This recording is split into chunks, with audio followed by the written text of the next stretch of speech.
ఈ రోజు మనం రోమన్లు 13, 11-14 మరియు మత్తయి 21, 1-9 మధ్య ఉన్న సంబంధాన్ని పరిశీలిద్దాం.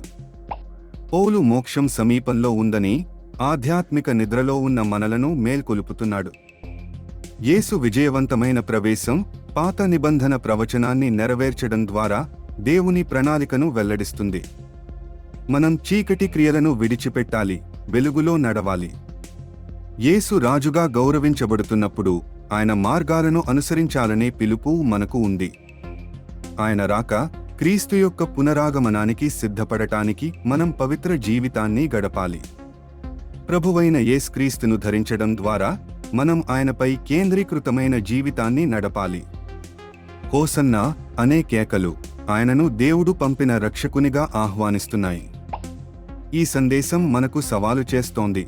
క్రీస్తు ఉనికికి ప్రతిస్పందించి, విశ్వాసం మరియు విధేయతతో ఆయన పాలన కోసం సిద్ధం కావాలి.